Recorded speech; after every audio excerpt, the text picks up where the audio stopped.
So Joe Biden, the day after his State of the Union address, sat down and gave an interview to MSNBC. And there were actually a bunch of pretty decent questions asked about his Israel policy here. So I want to dive into it, and then we'll react to it. You were caught on a hot mic after your State of the Union address talking to Secretary of State Antony Blinken and Senator Michael Bennet, saying, quote, "I told him, Bibi, and don't repeat this, but you and I are going to have a come to Jesus meeting." What do you mean by that? What I meant was, it's an expression used in the southern part of my state, meaning a serious meeting. And it was, I've known Bibi for 50 years, and he knew what I meant by it. So what's the come to Jesus part? What tough love are you going to give to the Prime Minister? What's happening is he has a right to defend Israel, a right to continue to pursue Hamas, but he must pay more attention to the innocent lives being lost as a consequence of the actions taken. I can't take this seriously because we've now had well over a dozen separate examples of Joe Biden or his press secretary or a spokesperson at the State Department or the Pentagon or wherever. All these people, including Biden himself, have come out and said repeatedly, you gotta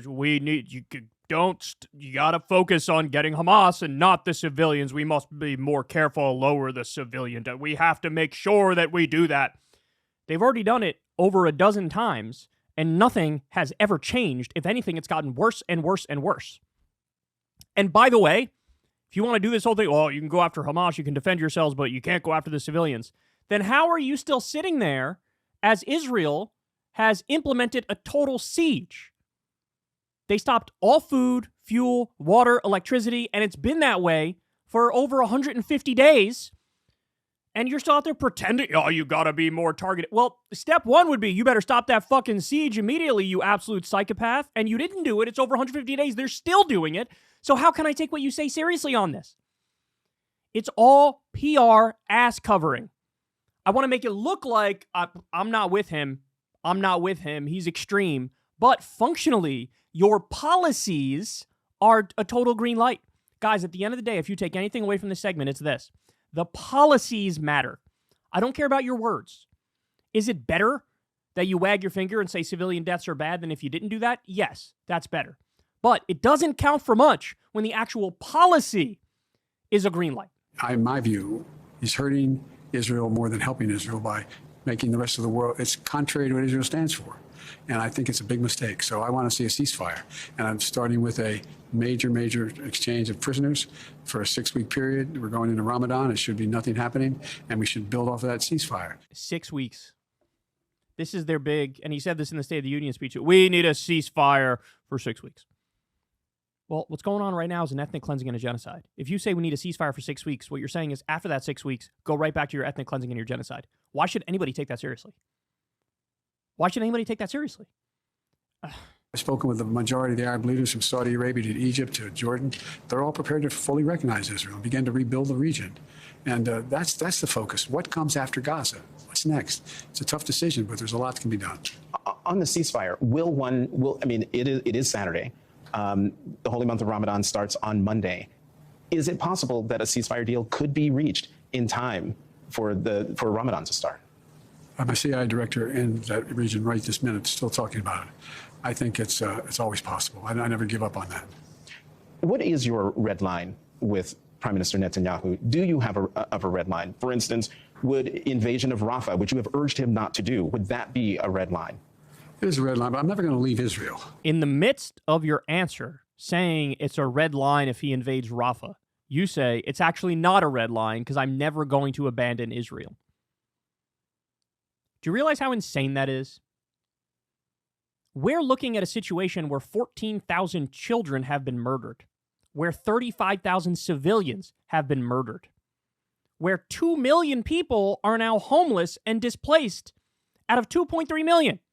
People are starving to death. They're eating weeds to survive. People are dying from starvation. And you're saying, well, I'd never abandon Israel. That is such an admission. Because what he's saying is, it honestly literally doesn't matter what they do. I'll never stop sending them money and weapons. Look, if you take that to its logical conclusion, it goes as far as, what if they nuke Gaza? I told you I'd never abandon Israel. I'm not going to abandon Israel. What if they start building literal gas chambers? I said I never abandoned Israel, so I'm not going to abandon Israel. And if you say, Kyle, that's so extreme, that sounds absurd, we are only one step short of either literal gas chambers or nuking. We're only one step shy of that with where we are right now. What am I supposed to do with this? What am I supposed to do with this? Would invasion of Rafah, which you have urged him not to do, would that be a red line? It is a red line, but I'm never going to leave Israel. The defense of Israel is still critical. So he's talking about the defense of Israel at a time when they are absolutely mowing down civilians left and right and starving them to death. I mean, I've never seen a more clear example of if you're our ally, we consider you good by definition no matter what you do. If you're our enemy, you are bad by definition no matter what you do. This is the mindset. So if you thought, look, I understand how the world works and there are allegiances and there are allyships, but at the end of the day, we have some morality that weighs into the conversation when you look at geopolitics. Wrong. Morality is not in the conversation remotely. Not even a little bit. All that big game we talked about, like when Ukraine was invaded by Russia, the liberal world order, bro, international law, bro, right out the window as soon as our ally is the bad guy. line, I'm going to cut off all weapons so they don't have the Iron Dome to protect them. They don't have. Nobody mentioned anything about the Iron Dome. I haven't heard anybody say, wait, stop funding the Iron Dome. The Iron Dome is defensive by definition. Nobody's calling to cut off the Iron Dome. Everybody's calling to cut off the offensive weapons.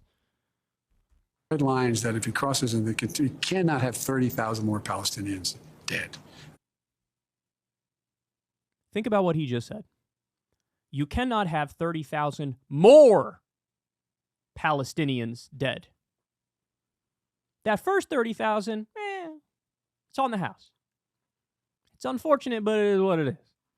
You cannot have 30,000 more Palestinians dead. And who wants to bet if/when that line is crossed, it's you can't have another 60,000 Palestinians dead?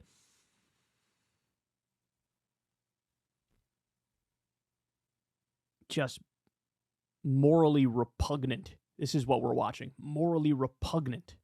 Consequence of going after. There's other ways to deal with the trauma caused by Hamas.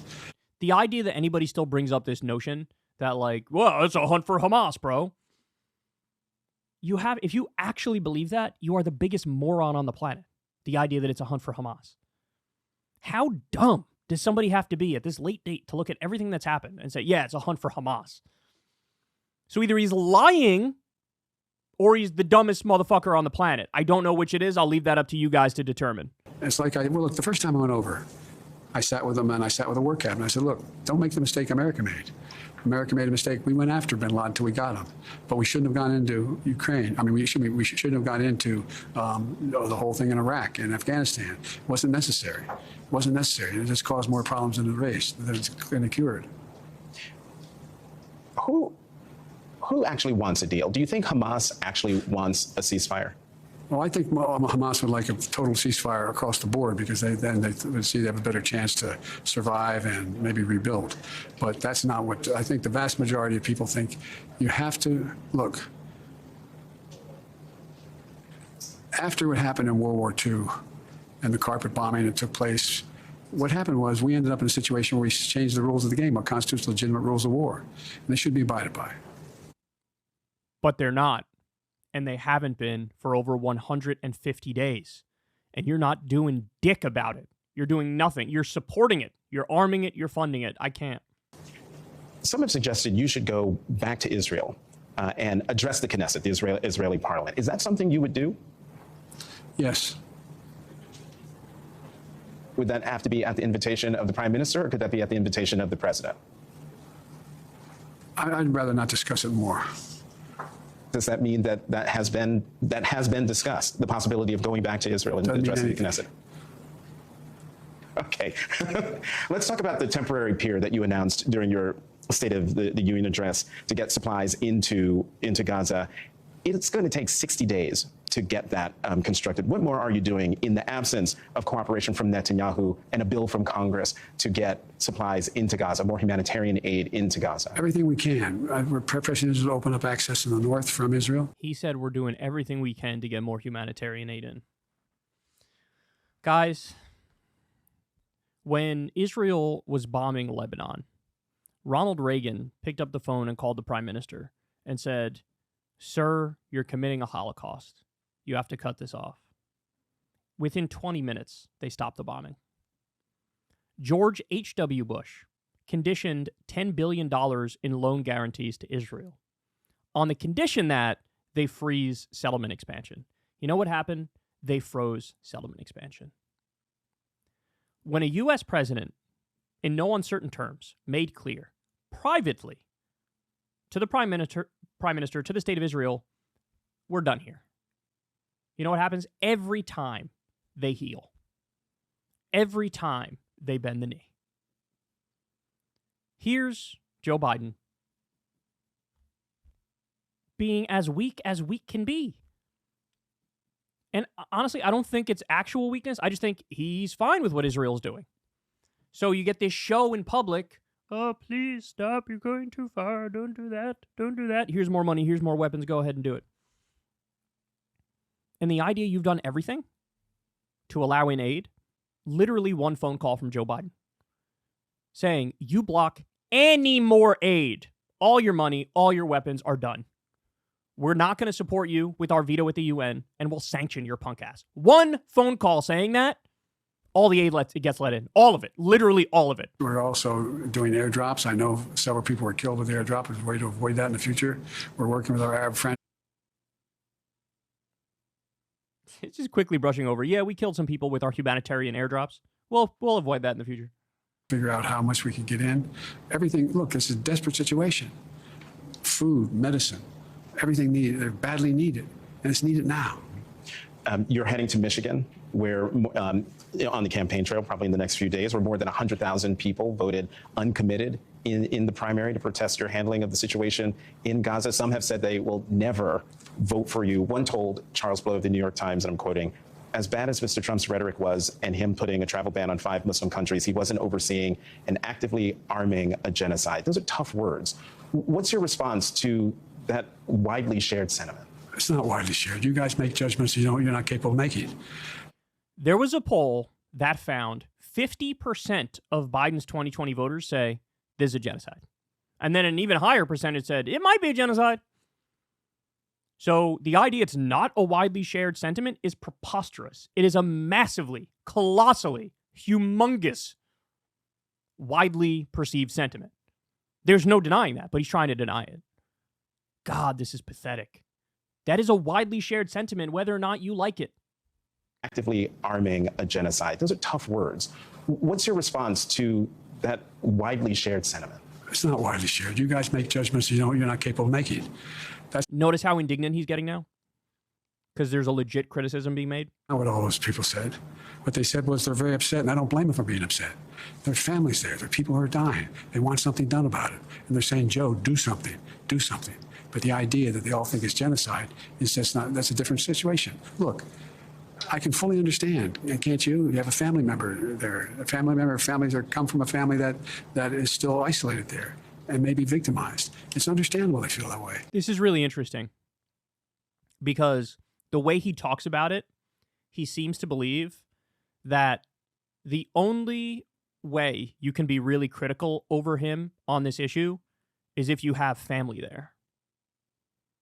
He doesn't leave any room for this is morally abhorrent, and young people and many key elements of his base look at this and say, nah, man, can't abide this. No, sir. He leaves no room for that. He makes it seem like all the people who voted uncommitted have family members there.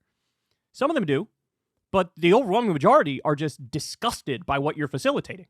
And he makes it seem like that's not a thing, like that's not a category, like everybody else is okay with what he's doing. Not good.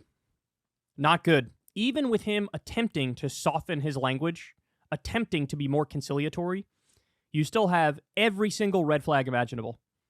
All the, invading Rafah is a red line, but I'll never abandon Israel. So then it's not a red line. Then it's not a red line. I mean, He's in way over his head. He has no idea. He literally cannot wrap his mind around the correct perception of this, which is people think you are arming and funding a genocide. People think you have snuggled up to modern-day Adolf Hitler. This is how it's viewed, and people are right to view it that way. And he cannot understand that that's actually how people think and how they view it. And his actions are consistent with somebody who literally finds it unfathomable that that position is correct. Not much else to say about this one. Hey, y'all, do me a favor and like and subscribe. It helps out big time in the algorithm. Click the bell as well for notifications when videos drop, and watch that video on screen right now. You know you want to.